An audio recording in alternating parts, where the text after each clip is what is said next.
Ayan na, good day at isang papapalang araw sa ating lahat mga kaidiyas. Unang-una sa lahat, maraming salamat sa Panginoon dahil nakapagsahod na tayo sa YouTube. First sahod natin sa YouTube. Ayan, salamat Lord, salamat sa iyong blessing. And mga kaidiyas, meron tayong ayusin dito na Raider 150. So ang issue ng motor na to, sa history niya, sabi ng mayari, kapag i-choke daw ang kanyang motor, andar. Pero pag binitawan at hindi mo pigayin yung kanyang accelerator, mamatay yung motor. At mahirap na daw paandarin itong motor na to. So yan, try nating paandarin. I-confirm natin kung totoo yung sinabi ng may-ari, kung talagang mahirap paandarin at kung hindi na talaga andar. So try natin.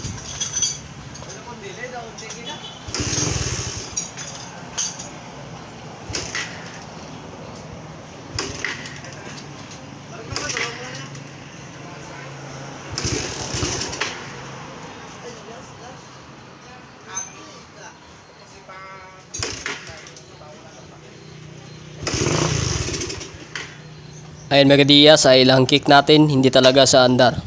So ipawak natin sa kasama natin yung ating cellphone. Try natin i-choke mamaya kung andar.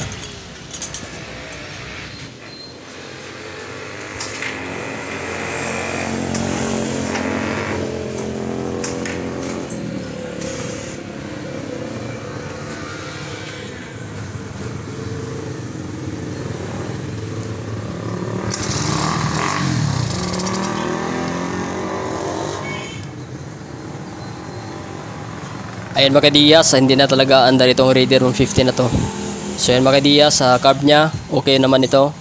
Ang problema dito mga diyas, maingay yung kanyang head. Sigurado ito at mayroong problema dito sa kanyang head. So ito yung titingnan natin sa kanyang head. Dito sa kanyang head at sa kanyang block. So kapag i-choke natin, andar na sana kaso walang minor. May posibilidad yung kanyang head at yung kanyang valvula, mayroong isa sa kanila ay tukod. So buksan natin.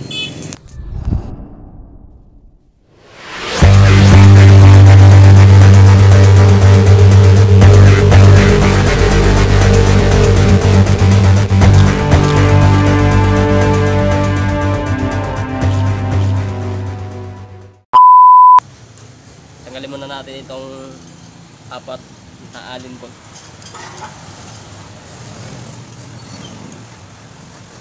Then sakot-sakot naman dito.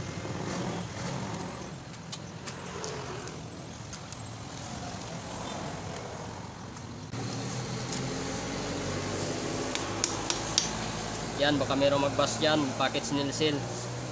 So yan, marami na itong gumawa nitong motor na to. Kalbo na yung sa alin.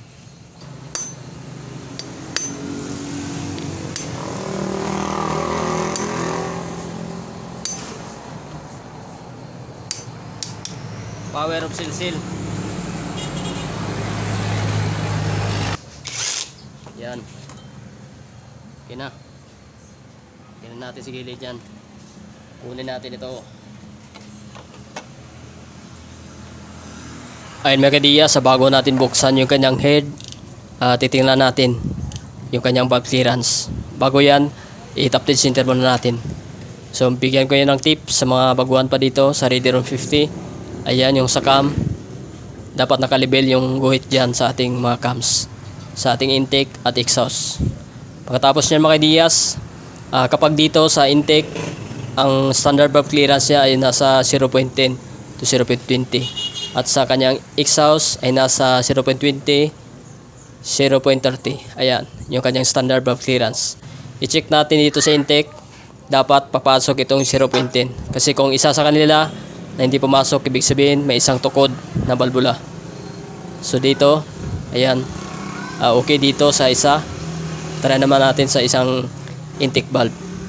Kapag hindi papasok ito mga diyas, ito yung dahilan kung bakit mahirap paandarin ang kanyang motor dito sa Raider 150. Ayan, hindi pumasok yung isang valvula natin, itong sa ating pillar gauge. Yung 0.10 hindi sa pumasok, sobrang higpit. Kahit ibaba pa natin ito, nasa 0.8, hindi pa rin ito papasok.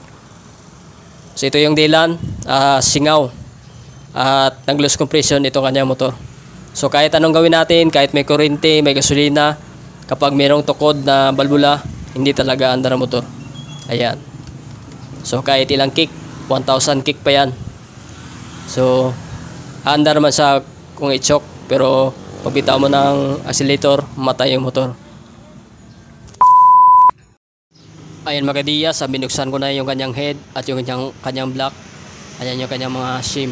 Magsishiming tayo mamaya.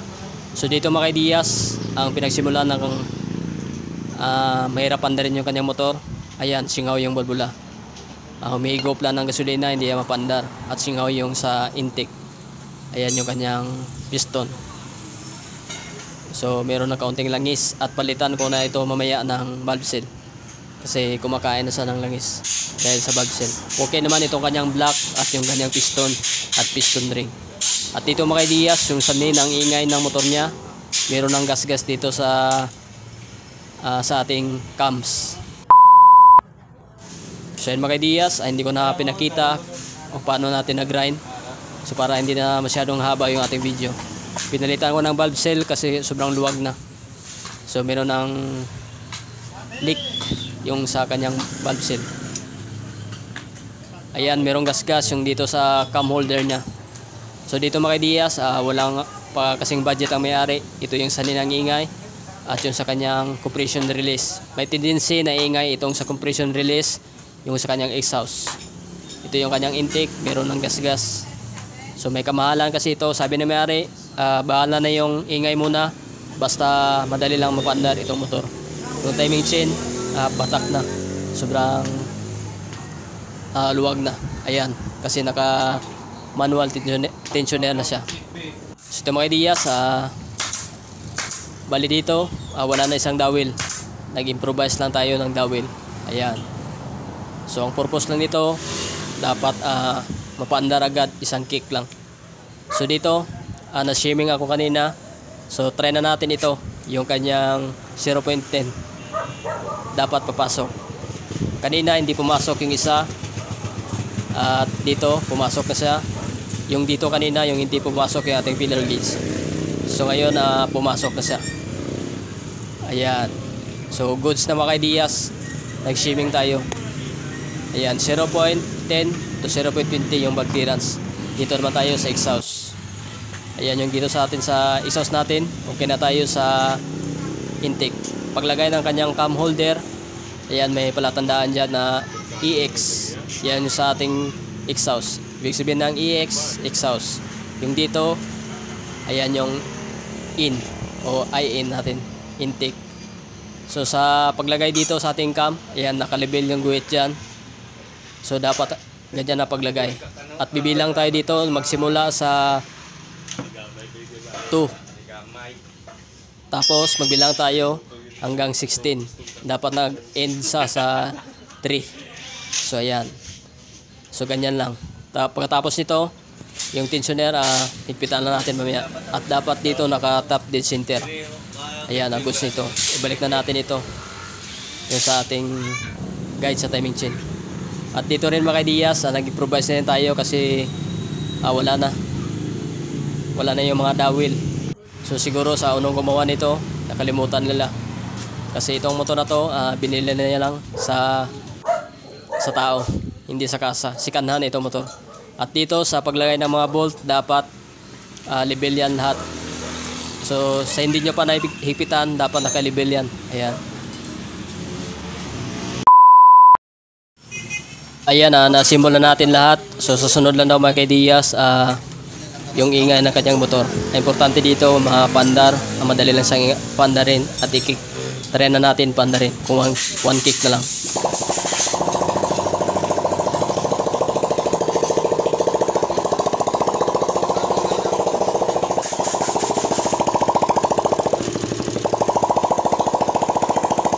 Ayan mga Diyas, one kick na lang siya. So kanina, yung sa unang video natin, ilang kick pa tayo. So naka 10 times tayo. So ngayon, one kick na lang. Ayan, shout out sa mga kasama natin, si Bano at sa Rusi na mekaniko. So ayan mga Diyas, pag may budget ang may-ari mga Diyas, palitan namin yung mga sira sa part ng kanyang hit. So ayan, goods nito, one kick na lang siya. At hindi na sa mahirap pandarin. So goods nito. Siguro mga kaibigas, hanggang dito nating video about dito sa Reader 150. So kasi walang budget ang may-ari. So kasi may kamahalan ito kapag pisa ng Reader. So gusto ito mga kaibigas at hindi na sa mahirapan na rin. Yun yung dahilan yung kanyang sa intake, isang intake valve niya tukod. So yun yung dahilan na mahirap sa pandarin, singaw at malambot sa ikip. So yan, hanggang dito nating video about dito sa Reader 150. Peace out.